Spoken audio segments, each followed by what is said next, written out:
Hello, नमस्कार, आदाब। मैं हूं मोहम्मद अहमद काज़मी और आप देख रहे हैं मीडिया स्टार वर्ल्ड।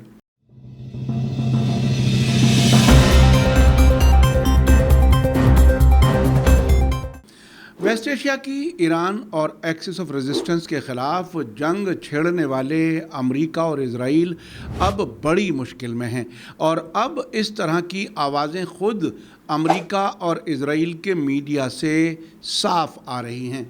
आज मैं आपको दो ऐसी रिपोर्टों के बारे में बताने जा रहा हूं जो एक दूसरे से बिल्कुल अलग मीडिया आउटलेट से आई हैं। एक रिपोर्ट अमेरिका के बड़े अखबार वॉशिंगटन पोस्ट के एनालिसिस की बुनियाद पर आई है और दूसरी टाइम्स ऑफ इजराइल के एनालिसिस की बुनियाद पर। दिलचस्प बात यह है कि दोनों अलग अलग नज़रिए से लिखी गई हैं, लेकिन दोनों एक ऐसे नतीजे तक इशारा करती हैं जिस पर गंभीर संजीदा चर्चा हो रही है।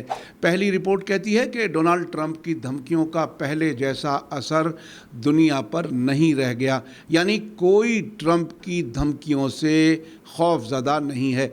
दूसरी रिपोर्ट का कहना है कि मौजूदा हालात में रणनीतिक दबाव यानी स्ट्रेटेजिक प्रेशर ईरान पर नहीं बल्कि इजराइल पर ज़्यादा दिखाई दे रहा है। सवाल यह है कि क्या वास्तव और हकीकत में दुनिया में ताकत का संतुलन, पावर बैलेंस बदल रहा है? क्या ईरान के ख़िलाफ़ मैक्सिमम प्रेशर की पॉलिसी पूरी तरह से नाकाम हो गई है? और अगर ऐसा है तो इसका असर वेस्ट एशिया की सियासत पर क्या होगा? आइए सबसे पहले समझते हैं कि क्या है वॉशिंगटन पोस्ट के विश्लेषण एनालिसिस की ख़ास बातें। वॉशिंगटन पोस्ट के मुताबिक दुनिया अब ट्रंप की धमकियों से पहले की तरह भयभीत, खौफज़दा नहीं होती। एनालिसिस में तर्क दिया गया है कि कई मुल्कों ने पिछले महीनों में ये देखा कि ट्रंप ने कई बार सख्त अल्टीमेटम दिए, लेकिन वे हमेशा अपने घोषित उद्देश्यों यानी ऐलानशुदा मकासद तक नहीं पहुंच पाए। इसी वजह से उनकी धमकियों की संजीदगी पर सवाल उठने लगे हैं। इस रिपोर्ट में जो ख़ास पॉइंट्स हैं उन पर बात कर लेते हैं। सबसे पहले तो धमकी की विश्वसनीयता, संजीदगी कम हो गई है। वॉशिंगटन पोस्ट का कहना है कि अगर कोई लीडर बार बार सख्त धमकियां दे लेकिन उसके बाद उम्मीद के मुताबिक कार्रवाई या नतीजे ना आएँ तो वक्त के साथ दूसरे मुल्क उन धमकियों को कम संजीदगी से लेने लगते हैं। आपको याद है उन्होंने कनाडा को अमेरिका में शामिल करने, ग्रीनलैंड को अमेरिका में शामिल करने जैसी बातें भी की थीं। यूरोप को धमकियां दी, यूक्रेन के प्रेसिडेंट ज़ेलेंस्की को रूस से जंग ख़त्म करने की धमकी दी, लेकिन नतीजा क्या हुआ सब आपके सामने है। दूसरी बात यह कि वॉशिंगटन पोस्ट ने जो कहा है वो ये कहा है कि ईरान अमरीकी दबाव के बावजूद अपनी बुनियादी शर्तों से पीछे हटता नहीं दिख रहा। इससे यह नज़रिया बना कि सिर्फ दबाव की पॉलिसी काफ़ी नहीं है। ये बात भी कई बार हमने देखी है। बार बार डोनाल्ड ट्रंप धमकी देते हैं कि पूरी सिविलाइजेशन को तबाह कर दूंगा, अगर हॉर्मुज़ ना खोला तो मैं ऐसा हमला करूंगा कि कभी दुनिया में नहीं हुआ। सारी धमकियां आईं और गईं, लेकिन ईरान ने अपना रुख नहीं बदला। अमेरिका और इजराइल ने बातचीत के दरमियान हमले किए, ईरान का काफ़ी नुकसान हुआ। ना ईरान ने घुटने टेके और ना ही परमाणु या मिसाइल प्रोग्राम के बारे में कोई दबाव माना, बल्कि वो लेबनान, यमन, गाज़ा, इराक़ और कई मुल्कों में अपना असर बढ़ा रहा है। वो लगातार एक्सिस ऑफ रेजिस्टेंस, जिसे वेस्टर्न ताकतें ईरान की प्रॉक्सी कहते हैं, उनको भरपूर मजबूत किया। और इस वक्त जब हमारी ये रिपोर्ट आपके सामने आ रही है, इस वक्त न सिर्फ हॉर्मुज़ बंद है बल्कि सऊदी अरब के लिए बाबल मंदब भी बंद है, यानी पूरी दुनिया की इकॉनमी हिली हुई है। ईरान खौफज़दा होने के लिए तैयार नहीं है। वॉशिंगटन पोस्ट ने दूसरे मुल्कों के बदलते व्यवहार का जिक्र करते हुए कहा है कि तिजारत, टैरिफ, नेटो और फॉरेन पॉलिसी जैसे कई मामलात पर भी कई मुल्कों ने अमरीकी दबाव का पहले जैसा जवाब नहीं दिया।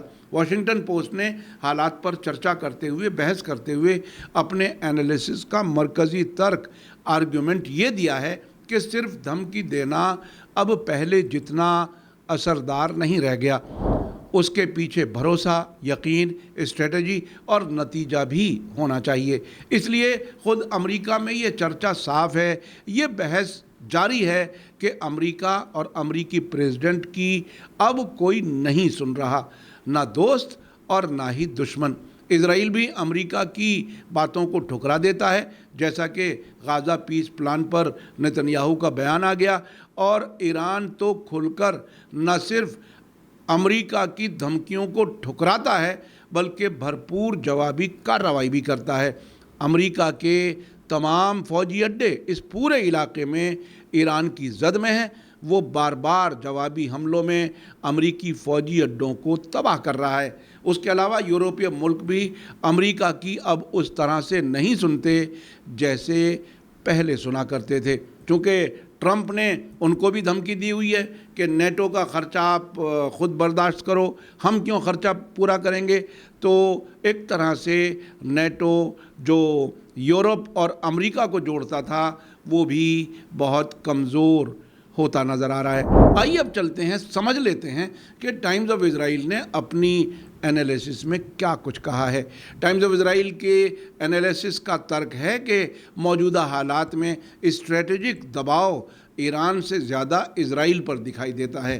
टाइम्स ऑफ इज़राइल के सीनियर जर्नलिस्ट लेज़र बर्मन के मुताबिक तेहरान लगातार अमरीकी धमकियों से खौफज़दा नहीं दिख रहा और आसानी से रियायतें देने के मूड में नहीं है। उन्होंने अपने इस नतीजे के सपोर्ट में जो बातें कही हैं वो काफ़ी अहम हैं। सबसे पहले उन्होंने कहा है कि ईरान जल्द समझौता करने के दबाव में नहीं है।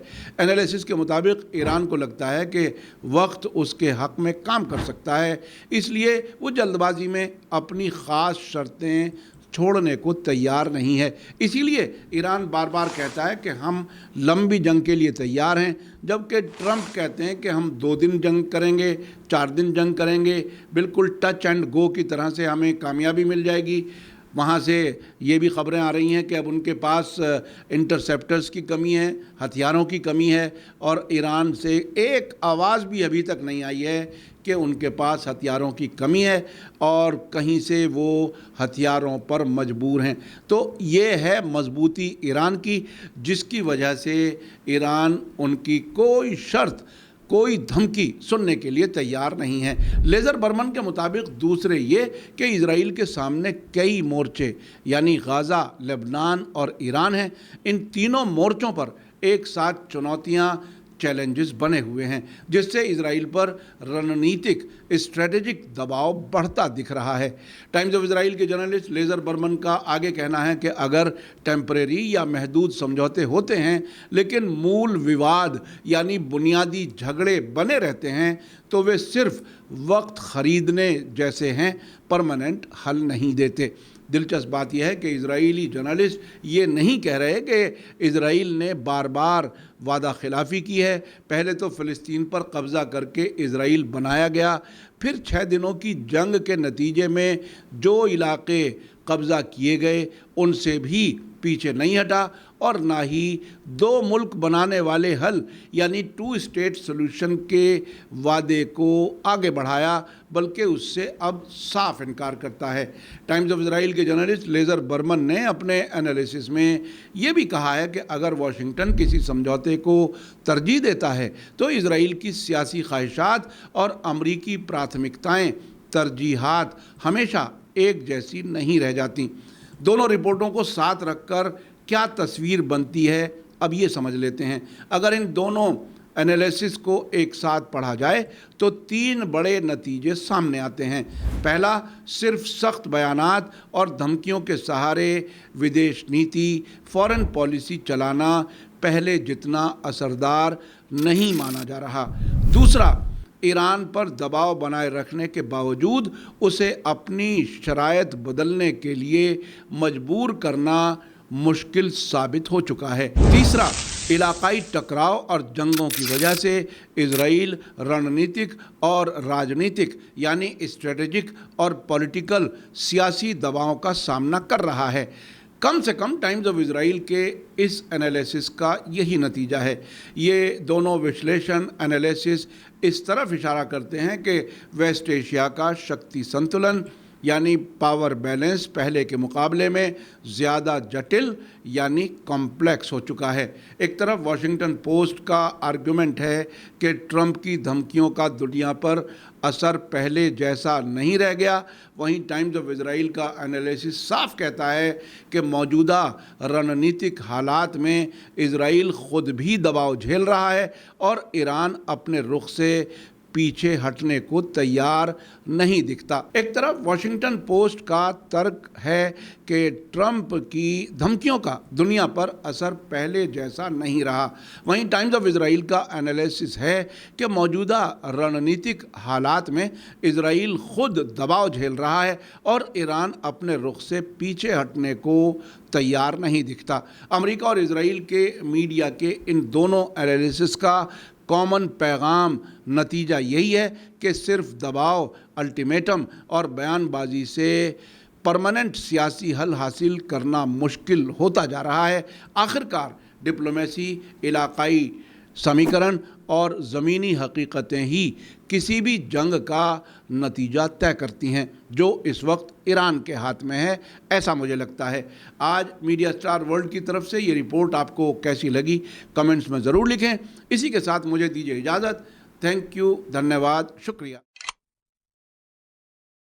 हमारे चैनल मीडिया स्टार वर्ल्ड को सब्सक्राइब कीजिए और बेल आइकॉन दबाइए ताकि हमारी हर नई वीडियो का नोटिफिकेशन आपको सीधे मिलता रहे।